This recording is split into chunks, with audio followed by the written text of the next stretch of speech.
Mera 2008, and I'm sitting here with Ronan Harris of VNV Nation, as usual. As usual? Well, you make it sound like we sit together every day. No, but basically every year. So, yesterday was a fantastic show. Everybody enjoyed it, including us, and I hope that you did too. Yes, I don't have the chance before the show to relax because, as I said to you earlier, I have so many things on my mind, and I'm very focused on the show. When I get out on stage, I just give everything I can, but it's a very strange experience because afterwards I'm so emotionally drained and I'm singing a lot of emotional things.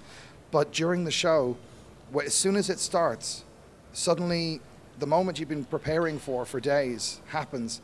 It is the strangest feeling in the world. And watching the reaction of the audience last night and the number of people was something I don't have words for. I mean, if I was to be myself on stage, I'd probably stand there like, oh my God, and not be able to move. But our main thing with the concert is we want to give people the show they've come to see. We want to give them everything we can. We want them to be happy, to be entertained, and to be as much a part of the show as we are, because it's a two-way thing. It has to be. I was so humbled. I don't know how to explain this word in German, but I felt very humbled on stage last night. Like almost an honor for me to play for people. And I don't say that, oh, it sounds great or whatever. I mean this in my heart. To see so many people singing your songs, reacting, and that this is the experience that they're enjoying right now in such a very profound and very beautiful way. Sounds a bit, hippie-like, maybe saying all that, but it's very true. There is not an experience on this planet that I know of like this. I can imagine that. Now, after this big show, tomorrow you already will leave for Australia. I don't know whether you ever played that far away. Yeah. You did, actually? Yeah. So, what sizes of crowds and what kinds of crowds do you expect over there? It's, well, we're playing the main cities, so we're starting in Brisbane, then going to Melbourne, then back up to Sydney, and then over to Perth before we go to South Africa. But last time we played there, I mean, it's a normal kind of size of scene. If it's just the scene, it's about 800 people at a show. But we also have a lot of fans in the dance scene, like in the trance scene, for example, or the psytrance scene, or people in the just general alternative world. I think it's important in a lot of countries, and this is not a negative comment, but it's very important for us. If people put you in a box and say you are this style of music, I don't like that happening with us, because I believe that our music, when people have a chance to hear it, whatever music style they like, they get something very, very personal out of it. It's not commercial throwaway music, it's something with a message. So like in America, we get huge audiences but made up of general alternative people, or people from the punk scene, the hardcore scene, the dance scene, the indie rock scene, the emo scene. Everybody's at the show.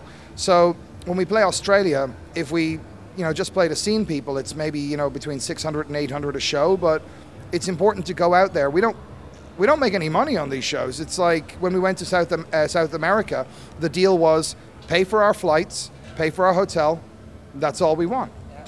And it's the same thing for Australia. We're going to probably lose money, but we get to go to Australia. That's the point. You gain quite an experience. It's incredible. And then we go to South Africa, which is a fun place to play. We had a great time there.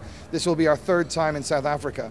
And these are people who never get to see shows as often as we do here, obviously. Bands can't afford to go there. They don't get to see the newcomer bands or the smaller bands, which is a pity, because I think there's so much talent that they would like to see.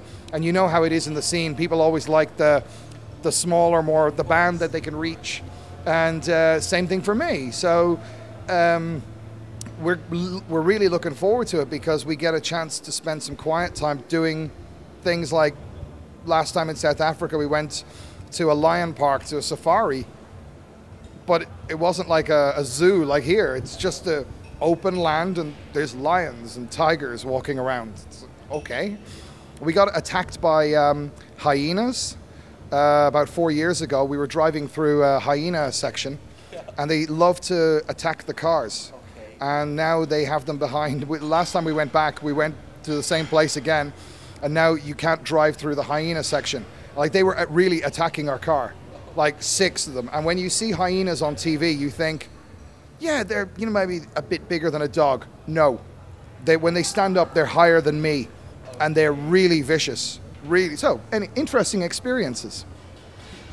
I read that you just built a new studio in Hamburg, or still are on it, or let's dusting off. I can imagine that we went through the same thing a couple of times. Yeah, yeah. But it's a fun experience. We lost our studio last year because the owner, he had to move on. He wanted to do other things. So there were a number of studios there. And all the people there was a great synergy of different musicians doing different things, but almost all electronic. Yeah. And we always traded ideas, and we would sit around in the morning and have a coffee and talk about little production ideas and tools and plugins and everything, but people making advert music and funk. Another guy making like electro, like this kind of underground dance stuff, like kind of more like Benny Benassi sort of style. And then me. And then the guy in the main studios doing audio books and advert music and all these like really weird things. But nobody talked about their bands. No one talked about their success, where they were on the weekend, what they're doing. All they talked about was the love of music. So we were really sad when we lost this, but we were on tour. And normally we had like a month break to finish a single. Didn't happen because we lost the studio. So we had to rent a place. So one of my colleagues rented a place in Hamburg late last year, and we got off the tour, took a 2-month break, which we really needed because we had been working nonstop for 15 months and touring for 9 months.